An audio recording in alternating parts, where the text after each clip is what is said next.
أما بعد فأعوذ بالله من الشيطان الرجيم. بسم الله الرحمن الرحيم. يا أيها الذين آمنوا عليكم أنفسكم لا يضركم من ضل إذا اهتديتم إلى الله مرجعكم جميعا فينبئكم بما كنتم تعملون.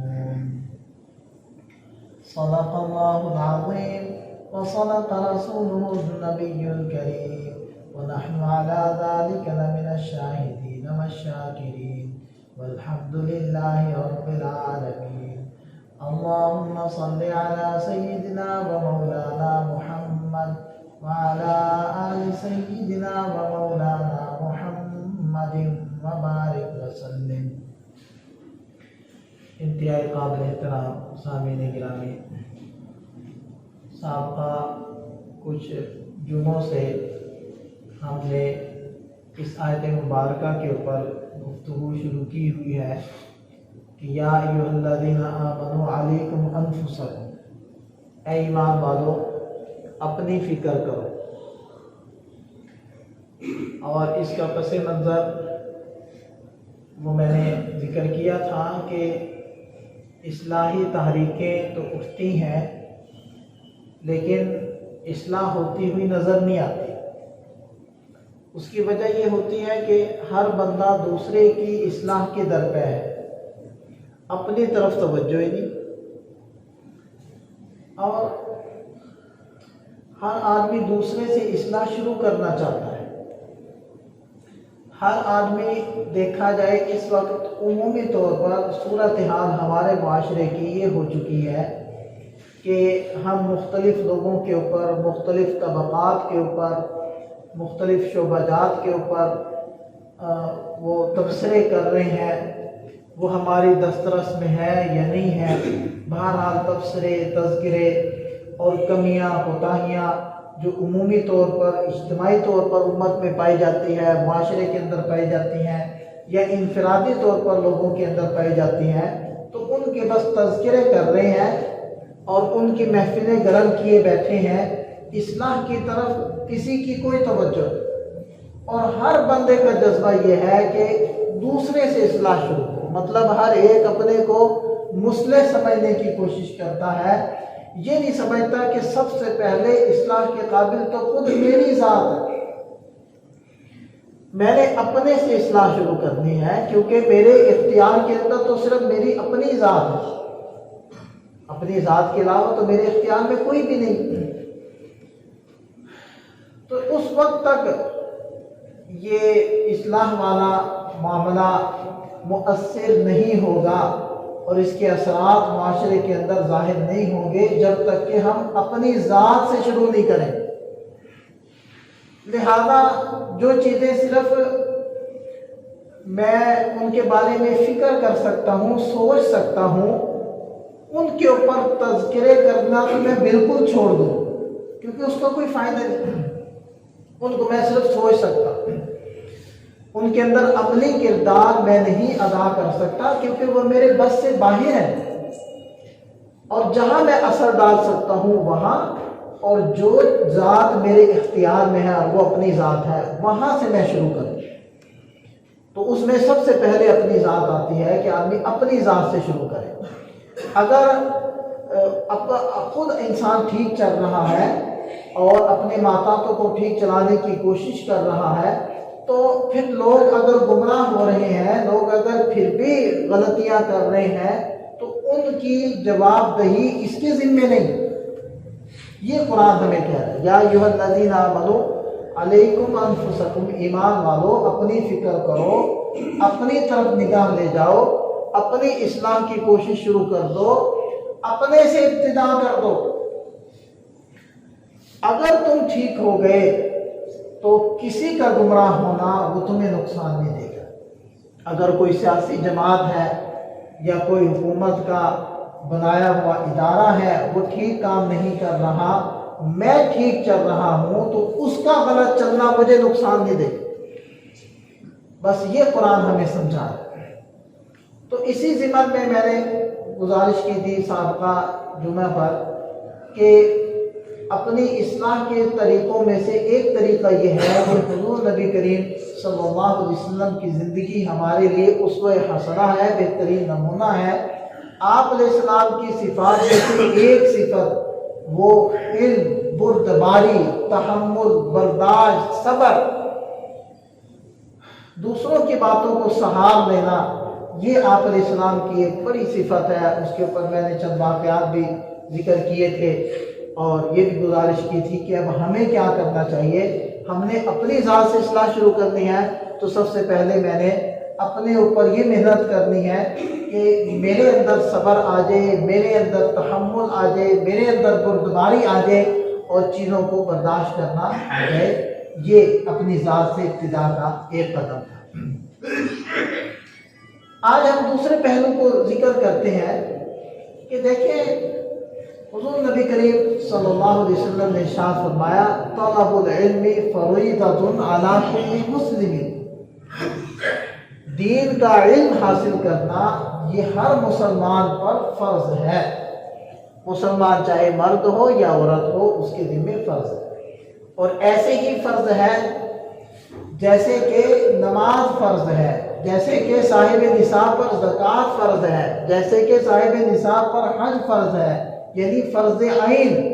اسی طرح اپنی لائن کا علم حاصل کرنا یہ فرض عین ہے ہر مسلمان مرد و عورت پر۔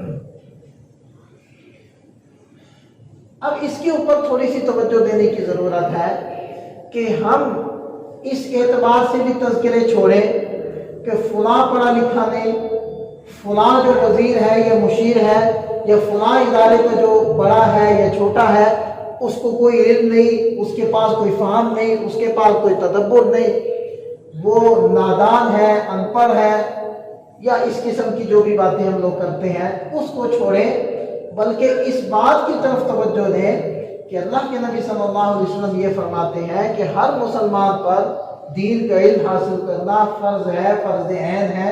کیا میرے پاس ضروری علم موجود ہے دین کا؟ بس اپنی ذات سے اپنی فکر ہے۔ اور علم کا سرچشمہ وہ قرآن ہے، قرآن سے علم شروع ہوتا ہے۔ تو کیا قرآن کا بنیادی اور ضروری علم میرے پاس ہے؟ قرآن دو حصے آپ اس کو سمجھ لیں کہ ایک ہے اس کا ظاہر یعنی اس کو پڑھنا، اور ایک ہے اس کا فہم، اس کا تدبر۔ یہ دو الگ الگ چیزیں ہیں۔ ایک ہے کہ قرآن ہمیں صحیح پڑھنا آئے۔ کیسے؟ فَإِذَا قَرَأْنَاهُ فَاتَّبِعْ قُرْآنَهُ۔ اللہ تعالیٰ نے ارشاد فرمایا کہ میرے حبیب صلی اللہ علیہ وسلم جب ہم قرآن کو پڑھیں، ہم سے مراد حضرت جبریل علیہ السلام، جب جبریل علیہ السلام قرآن پڑھیں تو آپ ان کے پیچھے پیچھے قرآن کو دہرائیں، یعنی آپ نے قرآن کو ویسے پڑھنا ہے جیسے کہ جبریل علیہ السلام آپ کو بتائیں۔ یعنی قرآن خود اللہ تعالیٰ نے پڑھنا سکھایا حضرت جبریل امین علیہ السلام کے ذریعے سے حضور نبی کریم صلی اللہ علیہ وسلم کو، اور آپ صلی اللہ علیہ وسلم نے اپنی امت کو اور حضرات صحابہ کرام کو جو پہلے مخاطبین تھے، آپ علیہ السلام کے براہ راست شاگرد ہیں، ان کو قرآن پڑھنا سکھایا۔ تو پتہ چلا کہ دین کے علم میں سے بنیادی علم وہ قرآن ہے، اور قرآن کا ایک حق یہ ہے کہ ہم اس کو دیکھ کر پڑھ سکیں، لیکن پڑھنا ایسے نہیں جیسے ہم چاہیں، بلکہ قرآن کو پڑھنا ویسے ہی جیسے کہ اللہ نے قرآن پڑھنا سکھایا ہے۔